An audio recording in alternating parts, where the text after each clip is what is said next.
I hope you can see me and hear me clearly. Stefan, thanks a lot for inviting us here to present on the OPCDI days.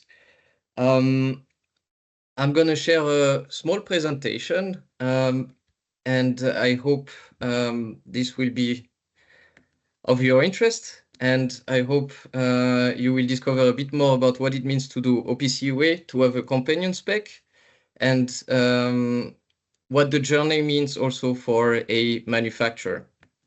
Okay, so I hope you can see my screen, and let's get started. So I want to present you a bit of a result of a few years of work from 2017 to now. And I like to dub it from a very long list of tags to Gen AI, because this is how far we have got thanks to OPCUA and implementing a companion spec for equipment. I'm Josselin Vallee, and I'm a manager for IoT standards and solutions. So let's get started. So PMI is currently changing as a company, and it has been changing for a few years now.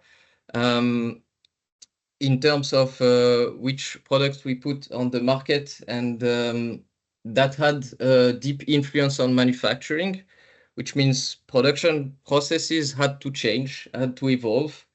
And also our thinking around what should happen in our industrial context also changed. So we went from a very standard, I would call it Industry 4.0 architecture around our factories, which is very hierarchical. And don't get me wrong, there is nothing bad about it. It's very stable. It's very organized and very layered. But the thing that was not going to go well with us is when your products, your machines, and your business evolve, this is not a very flexible architecture. So you need to invest a lot every time there is change in order to keep up with the business. So we decided to shift through a more, let's say, Industry 4.0 ecosystem in our factories, looking at different interconnected components.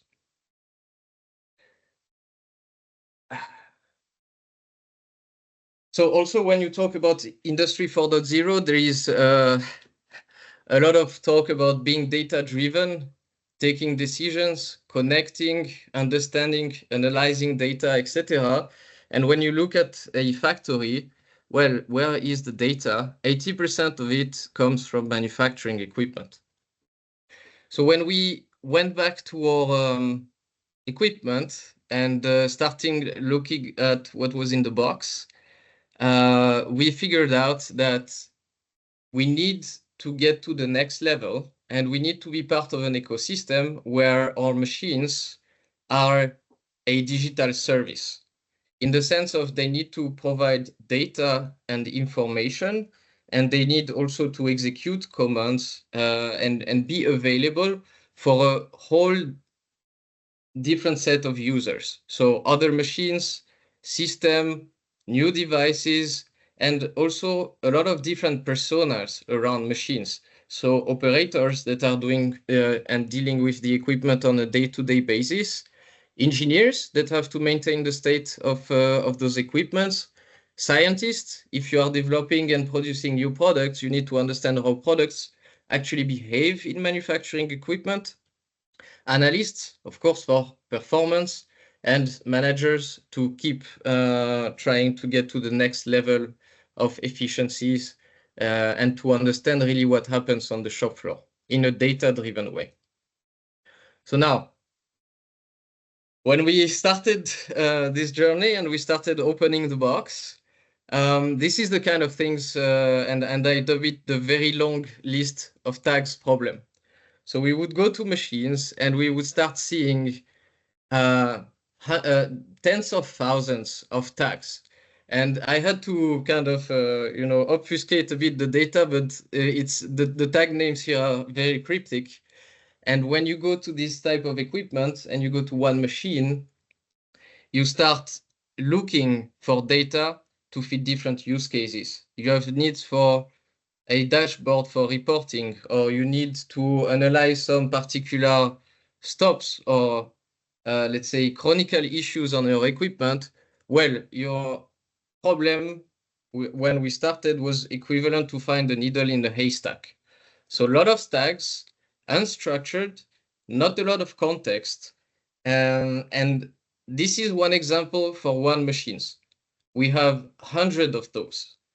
So obviously, if we wanted to, transform, become more data-driven, this was not going to cut it.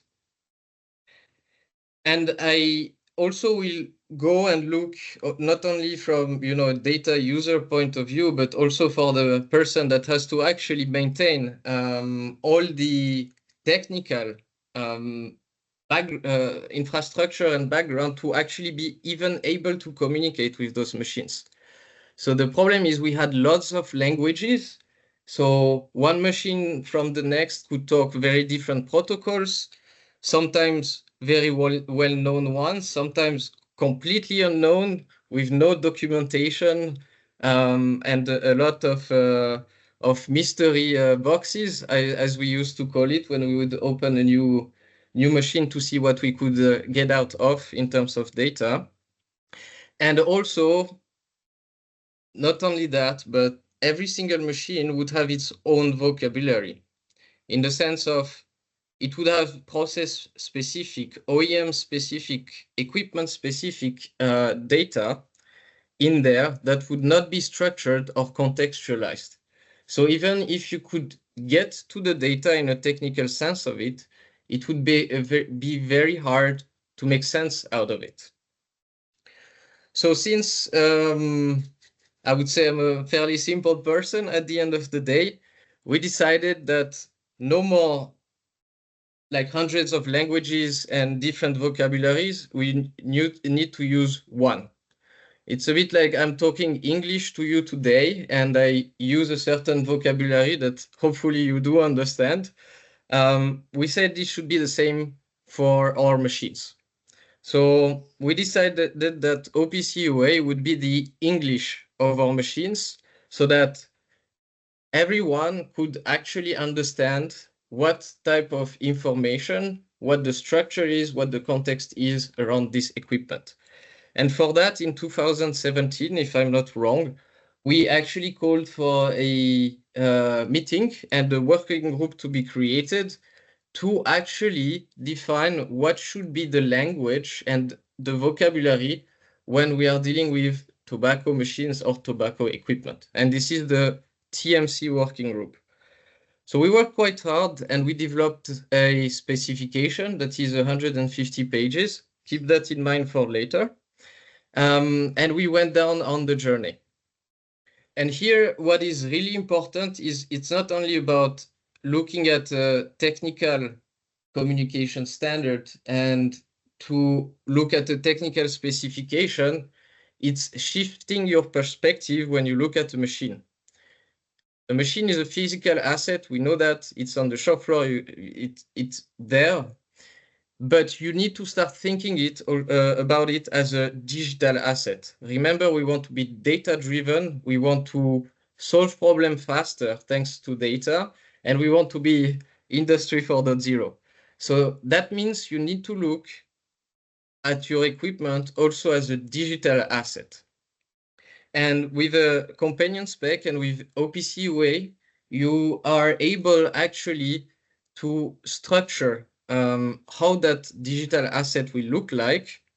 And you will be also able to, at the end of the day, deliver it with a lot of, I would say, goodness out of the box. When we look at OPCUA, you have security, you have a lot of things that the protocol, the standard makes easy for you, and that you don't have to define upfront. You should focus when you do that transformation into looking at what is specific to your industry.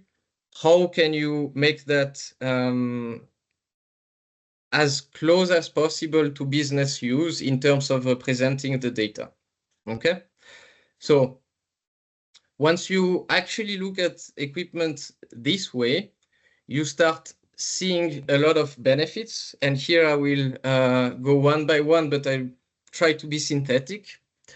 So the first thing is secure. When you look at OPCUA and for example, when you have brownfield, you might not be at the latest, let's say, state of cybersecurity. So you would not want your machine data to be all over the internet. And OPCUA helps in that extent to be more secure with a lot of things out of the box. Then accessibility. With implementing an OPCUA server, you're creating a data source that is available remotely, not only for users, but also for other machines or systems. Unified as well. I was mentioning the very long tag problem. Every machine could look different. Normally with OPCUA and a companion spec, you are looking at one version. You are looking at a unified way to actually expose data, to contextualize information, and you are getting rid of small variations in how you expose data, which actually end up costing a lot. Let's say you have a reporting dashboard to do with a few data points. If every machine has a different way to actually expose those data points, etc., this is extremely painful to scale. So that unified view per equipment, per OPCUA server, or per digital assets allows you to gain scale. Then we have the structure point. Instead of a very long flat list like I was showing before of tens of thousands of tags, you are now able to actually bucket information together, structure it together, so it's much easier to navigate so you find what you're looking for. Simplified, I was saying many different technical standards, many different vocabularies. Here you're dealing with one thing, OPCUA and your companion spec. So every single machine you can a bit abstract from the complexity because this is your one and only entry and exit door to the machine in terms of connectivity.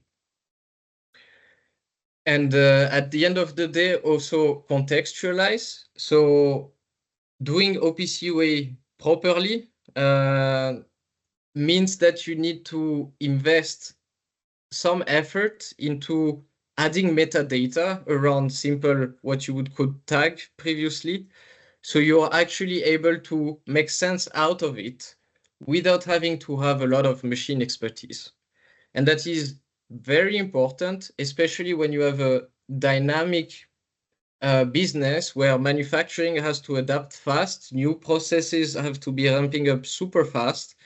Having that contextualization, so you don't need 10 or 20 years of experience to know what the machine contains, how it works from a data standpoint, is extremely important. So by going through this journey, we were able to actually simplify a lot and gain a lot of scale when we are talking about digital manufacturing, transforming, etc., etc. Now, I also want to put that into perspective because this was not an easy journey. And here are the few very simple highlights of what we discovered along the way from converting hundreds of machines to OPCUA. So the first point is it's a vast standard.